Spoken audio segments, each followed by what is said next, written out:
let's talk about lore for an MMORPG that is not even out yet. Yeah, I'm higher on hopium and copium than narc at this point. Ashes of Creation is a game with 9 playable races. Those races all start with different base stats upon creating your character. So a certain class may work slightly better with a certain race. No class is race or gender locked, and the same goes for weapons. Armor is also the same, but slightly different in that armor sets will take on a quite noticeably different appearance depending on the race wearing them. So every race can wear the same armor, but it will look different. The same goes for the player cities within Ashes of Creation, the nodes. Each node takes on the appearance of whichever race contributed the most experience to developing that node. Races will have their own individual race-specific abilities, but they will also have racial augments able to be applied to other existing abilities, changing the aesthetics or effects of the ability. Each of the 9 races will have their own racial starting area, but any race can choose any starting point, meaning a dwarf could go over and spawn at the orc starting area or vice versa. That's it for the preamble and general information. Now let's get into the races themselves.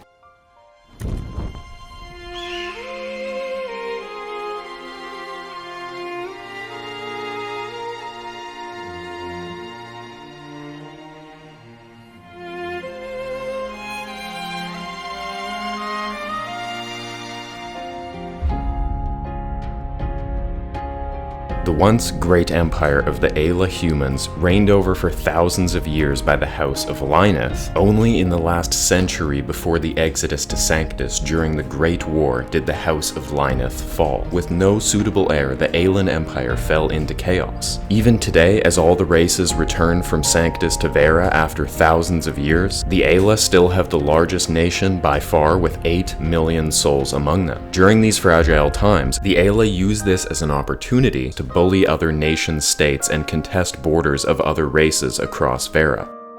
Build, order, and civilization are the foundational principles of the first of the 2 races under the parent race of the Ayla humans, the Talnar. The Talnar Empire was the largest in the old world, and they plan to do the same to this world. The Talnar humans have a European racial influence.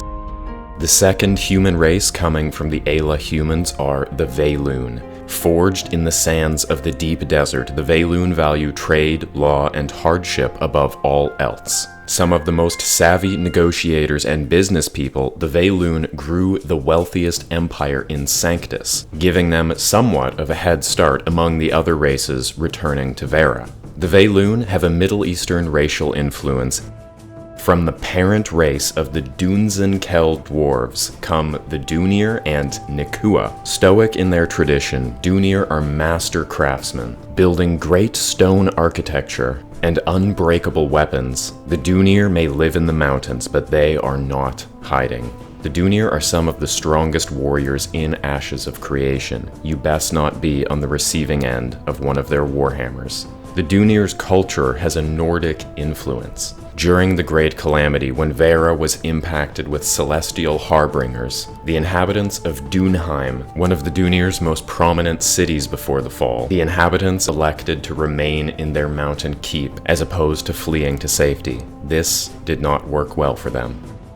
The second Kell race, the Nikua, value the strength of family and tribe more than all else. Showing courage in their tenacity of guerrilla-like warfare, the Nikua saw the mountains as a prison. They preferred the freedom of the open beaches along Vera's oceans. Highly skilled master jewel crafters in their own right, the Nikua see crafting as a rite of passage in their families. The Nikua have a Polynesian influence. The third parent race, the Kaivac orcs, is made up by the Renkai and the Vek. Honor, power, tranquility. The swamp-dwelling Renkai are the most physically large and powerful race in Ashes of Creation. With visible scales on their skin, their race may even possess the blood of dragons somewhere in their ancestry. The Renkai have optional red or green skin.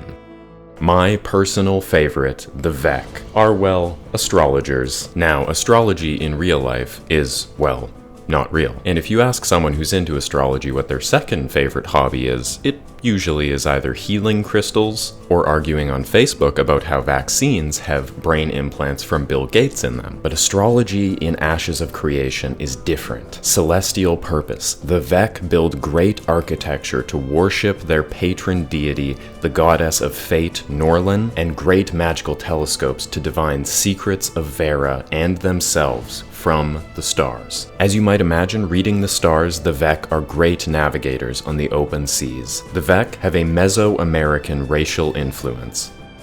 The Pyrian elves are the parent race of the two elven races within Ashes of Creation, ruled over for over 4,000 years by the royal family of Iredell, with some of the most beautiful and longest-standing architecture of any race. Pyrian royal families can trace their lines back to the days of the Darkfires. The Pyrian universities of magic and hand-to-hand combat are unparalleled. Once a close ally of the Alyn humans and the House of Lyneth, the Pyrian and Alyn empires now spill more blood between them than any two other races.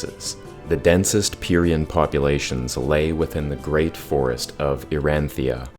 The first Pyrian race, the Empyrean, value imperial pride and their culture more than anything else, possessing the most structured and capable government of all the other races. Feeling such a steadfast sense of duty, the Empyrean possess some of the best military forces of any. The Empyreans have a combination of Greek and Roman imperialistic influence. The second Pyrian elf race, the antler-clad Pyre, are so in tune with nature they grow their architecture out of the very forest itself. It's just a theory, but the same way the Renkai have scales and have previously been said by Stephen to have dragons or a dragon in their ancestry, maybe these antlers mean the Pyre have a little bit of a history with maybe some sort of deer or stag deity of the forest, possessing the fury of nature. Although the Pyre value balance and tranquility, like Mother Nature herself, if their sights are set on you, their fury knows no end. The Pyre have a Navajo Native American influence.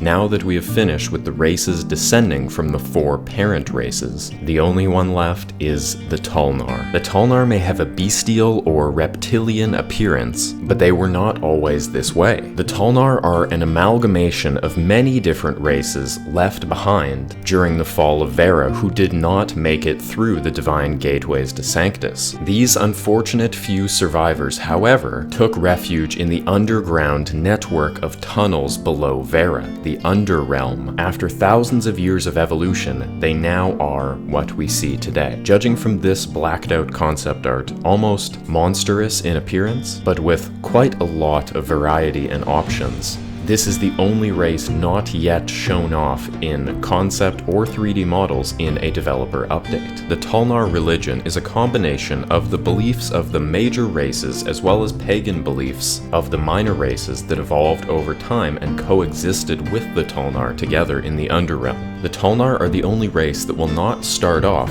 coming out of a divine gateway, as they have been there for thousands of years, whereas all other races are returning to Vera from Sanctus. To the Talnar, these possibly unwelcome visitors are newcomers. Though the Underrealm is a network of tunnels, it is not absent of light. There are many bioluminescent flora and fauna that exist in these deep caverns. The Underrealm is quite massive, expanding across most of the world's area. If you know these tunnels well, you may be able to take different routes or even shortcuts to certain locations.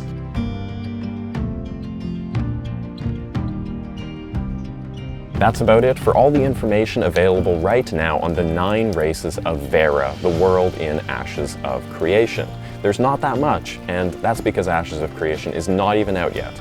But hopefully, as we come closer to the upcoming playable Alpha 2, things will change a bit and we may get a few more crumbs of lore before and during playing the Alpha 2. If you want, like this video, it helps me out a lot, and subscribe to my channel if you are interested in more content covering Ashes of Creation. And maybe even give me a follow over on Twitch, because as the Alpha 2 nears closer, I will stream here and there, and once Alpha 2 comes, I will be streaming every day over there. Thank you very much for watching. I hope you enjoyed me talking about lore for a game that's not even basement out yet, scrubbing the absolute bottom of the barrel for the hopium and copium crumbs to keep myself and you, the viewers, going. Bye.